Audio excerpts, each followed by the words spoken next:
This morning, I'm on behalf of the APEC Emergency Preparedness Capacity Building Center to give a short talk about digital competitiveness resilience, the keys to win the future.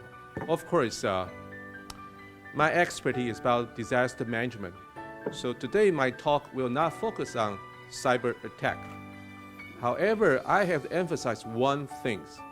Information is the most important thing when we have situations. Since the 2010 Chinese Taipei encouraged to have the business continuity plan in the region, we realized one thing: no matter how we work hard, information always the most important part. If you read any contingency plan from any big company, they always emphasize they could receive information from the time of zero. But the real situation, it is impossible. There might be some blank before you got some situation. Give you one practice last year. When the earthquake hit the southern part of Chinese Taipei, even in the EOC, Emergency Operating Center, we still suffer maybe 10 to 15 minutes blank before we receive some information. Likewise, any enterprise, like the ICT industrial, if any factory was affected by a disaster, how much time it might take before a CEO receives some real report. So information flow actually is very important part in running business at time of emergency. So my talk today will focus about how ICT could enhance resilience in digital way, and that is very, very important to enhance competitiveness, consider about global competition. I think this is the risk map. I don't go to the details. Anyhow, it showed most of member economy and the APEC are less as extreme or high level, consider their economic activity to nature hazard. Of course, the top four are US, Japan, China, and Chinese Taipei. They are the top four around the world. So how to mitigate, how to reduce the impact from nature hazards is kind of major mission, not just about people's livelihood, but also consider about continuity business development. And this is something we discussed since a few years ago about new normal. Right now, every day we read something about new normal, like suddenly we have a drought in Chinese Taipei, it's a record. But once upon a time, it looked like every 5 years we have kind of chance to have the drought. But recent year, the frequency change, the intensity change.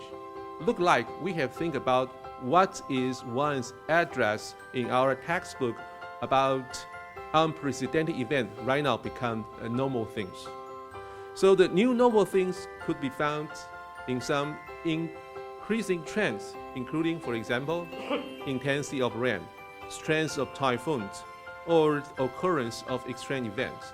So in Chinese Taipei, in the last 17 years since we entering the 21st century, we already witnessed a lot of new extreme events. And the kind of impact could be amplified, especially by the vulnerability of the global supply chains. We had so many cases in the last 7 years since 2010, 2011. Even last year, we witnessed impact to automobile industry, ICT industry, even to some traditional industry. That all showed one thing: we just consider about economic activity exposed to nature hazard. So about new trend, actually everyone try to find some solutions. So especially use science and technology.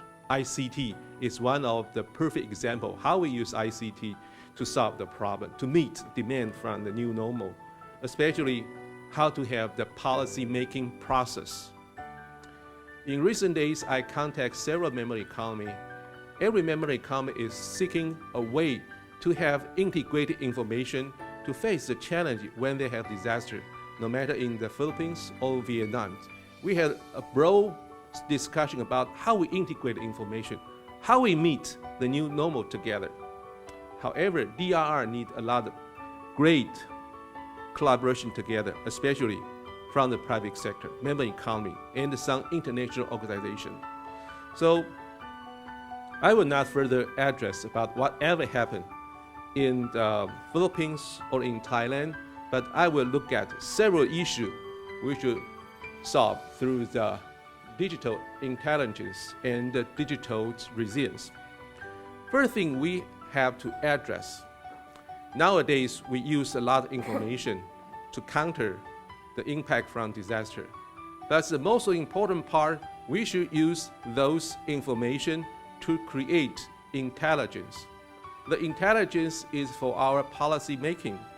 So the first thing is about the scenario-based information for exercise and evaluations. Every company right now, they are adopting the BCP. They make some plan before or after disaster. But they always propose one question to me. Wei-Sen, what is the scenario we should use for our plan? You know, it's very hard to answer these questions. I will show you one example later. But however, for small and medium enterprise, my answer is a reasonably worst case. They never should pick like extremely worst case because it's way beyond their capacity. But however, why they have to plan, I think here, make them great. Because we all emphasize kind of unprecedented event as the black swan event. To make it great, it means we use DRR measures to reduce those impacts. So it becomes a great swan, not a black swan. So very important, planning and drill, especially situation awareness. Situation awareness must be formed in the whole company as the business culture. It's not just responsibility for the people in charge of BCP. The high-ranking executive should also know if anything happened, what is the situation. That's a very important thing. And to me, kind of quick relief demand. How to have jump stop right after disaster. We have some example last year. Some ICT company based in the Tainan Science Park, they need 3 or 4 days to resume the operation. So kind of quick relief. And other things like challenge of climate change related disaster. Right now, it's most threats to economic development, no matter in the Asia Pacific or other places around the world. I think in recent days, in some Asia area, some flood report also show. The climate change related disaster could be like the high temperature, sea level rise, rain distribution change, more extreme weather rainfall events, or a typhoon or storm surge. It can easily found, for example, this is the subway in New York City after Hurricane Sandy. Totally interrupted the public transportation system. Likewise, public telecommunication system that will interrupt everyone's daily life, likewise business operation. Another thing is the business vulnerability and assessment. I took the 2 pictures from an NHK documentary. Talk about how Japanese people used big data to resume business after Tohoku earthquake and tsunami. They try to build up some hub, understand which is the critical part among the whole supply chain. Through the kind of the connecting identification, they identify some key hub. So this is why Japan step by step implement a lot of BCP in the supply chain area. So how to identify some hotspots. Number 3, closely related to this topic, critical infrastructure under the threat from nature hazard. There are some examples happen in Chinese Taipei. For example, this one happened in the 2004 after Typhoon Ariel. Is in a reservoir located in north part of Chinese Taipei, Shimen Reservoir. You see, the reservoir was full, 100% full, but unfortunately, no tap water to supply because the water was too muddy to purify. Corresponding weeks about water shortage in northern district, of course, also brings threats to ICT industrial. They need the pure and clean water to produce. Another case is the power outage after the Chichi earthquake in 1999 in Chinese Taipei. At that time, how to resume operation in Hsinchu Science Park is the top priority for Chinese Taipei government to do. So this also reminds one thing. Think about threat to any industrial. Besides internal facility vulnerability, some external vulnerability should be also considered. Give you an example about the ICT industry in Taiwan. We have several science parks all around the Chinese Taipei. Look at its importances. Its number of the 2016 proportion of GDP up to 14%, and the total production value exceeded $89 billion in the highest one. And the most important thing, look at the contribution from the major three science parks, Hsinchu, Central, and Southern. Each of them contribute over $10 billion a year. However, the most famous one, TSMC, look at his expenditure in investment. Every year, especially in recent 3 years since the 2014, 2016, and 2017, every year the investment will be over $10 billion. Very, very high capital intensive investment. But this is what happened in some IC fab. I have to clarify one thing. This is not a picture in the TSMC. This is the other picture published by newspaper. So this is what happened after earthquake.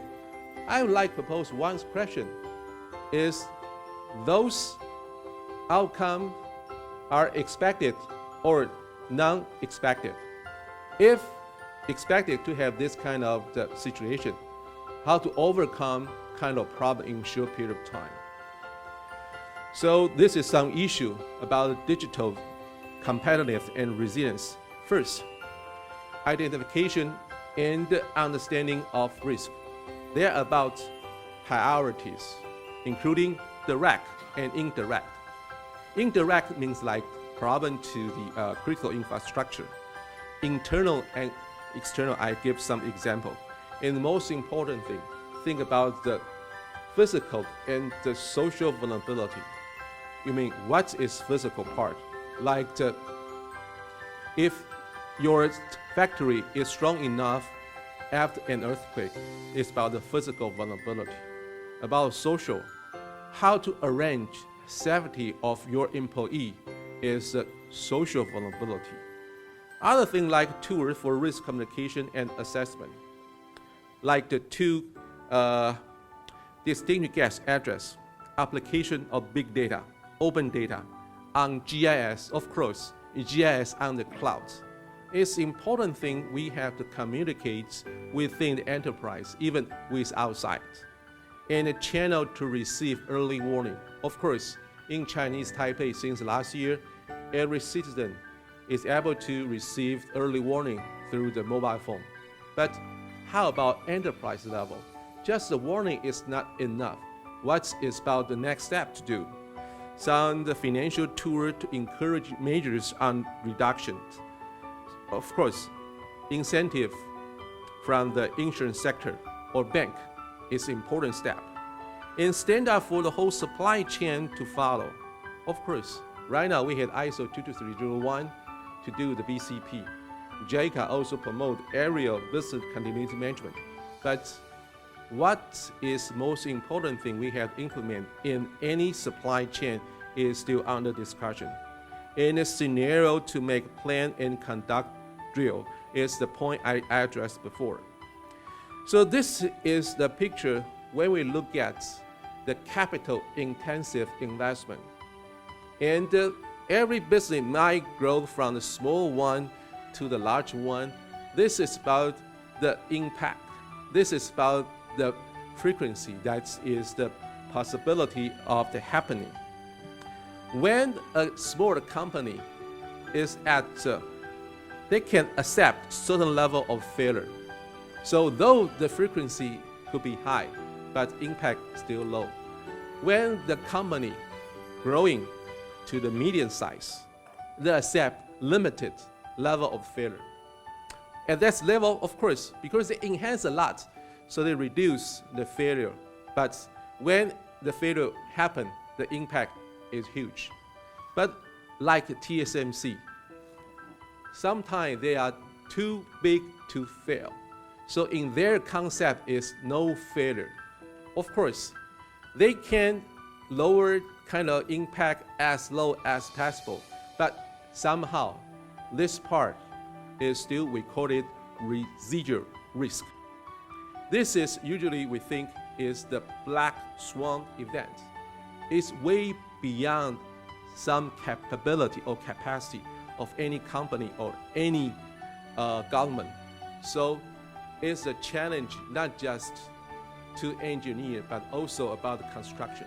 Like TSMC want to build very, very strong fab.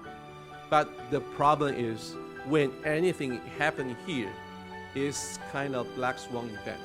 So this is why we think when we try to think about the risk, we should identify reasonable worst case. If we continue to pursue risk here, of course, when it happens, it will be a catastrophe one. But under APEC, currently, we also work this issue very hard.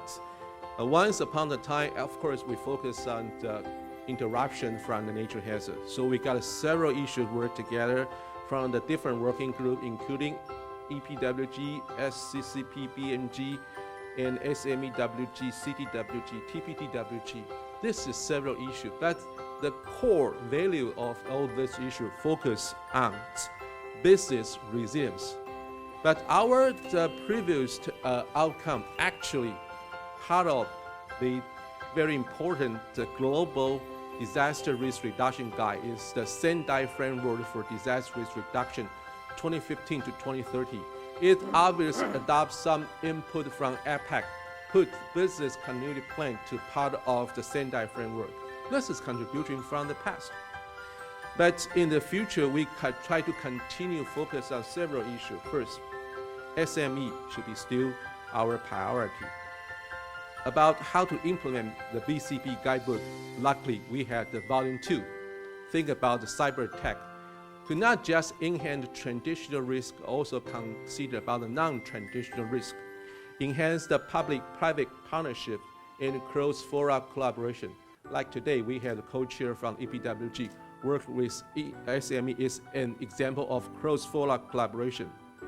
And even with the TPTWG, actually is the continual movement from the, maybe I think is from the 2012 till now. We continue to work out some basic principles on the global supply chain. Early this year, actually, TPTWG also have the workshop in PNG, talk about the global supply chain resilience. So this issue continuously catch eyes of all APEC leaders. And some collaboration beyond the 2004 I identify here, but even with the counterterrorism working group, critical infrastructure security and resilience is also another big issue. I think in the future, the counterterrorist working group will still have some collaboration with other working groups together. And a very important thing also happened in the 2015. APEC had their own risk reduction framework endorsed by 21 member economy in Iloilo, Philippines. It's, of course, copy some idea from the Sendai framework, But since APEC is economic-oriented international organization, it emphasizes disaster risk financing and the critical infrastructure resilience.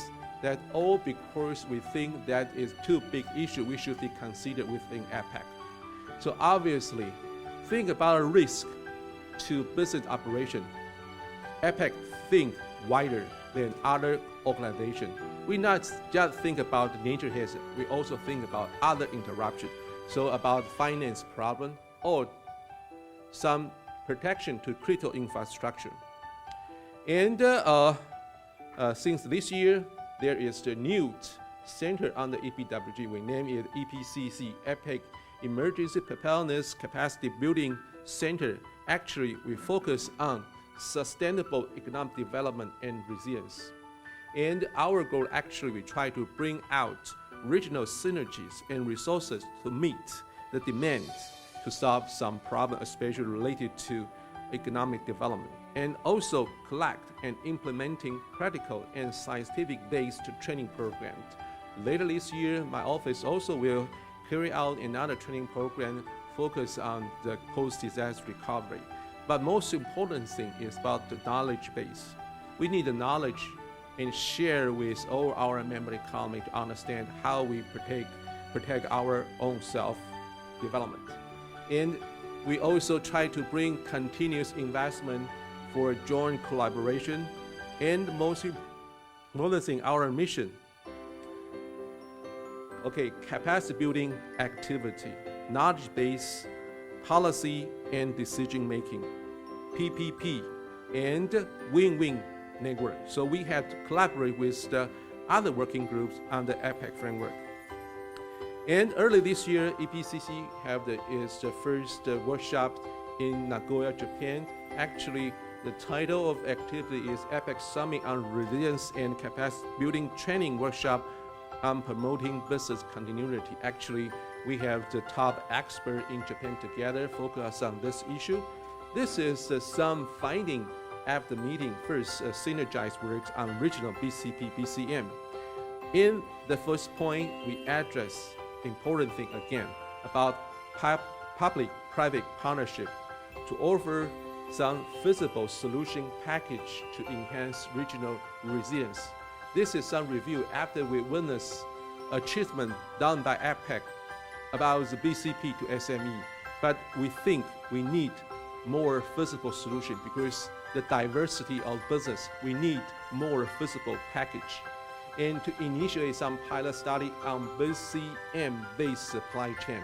So later, we might initiate one study between the two ports in Japan and Chinese Taipei, understand how the BCM-based supply chain could better enhance business resilience, or seeking leadership and coordination of cross-sectorial coordination, because we realize we must seek multiple stakeholders together on BCM.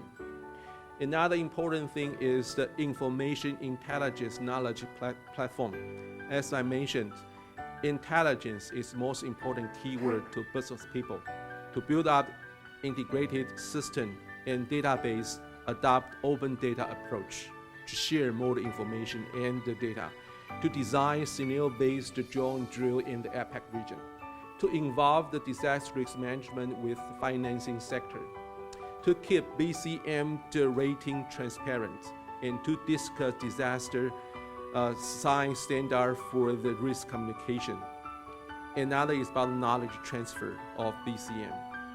So this is my talk for today, and I hoped in the following section we can still focus on other factors of business interruption, and most important thing, we must have information, otherwise we don't have this umbrella to protect our business. So thank you very much for your attention.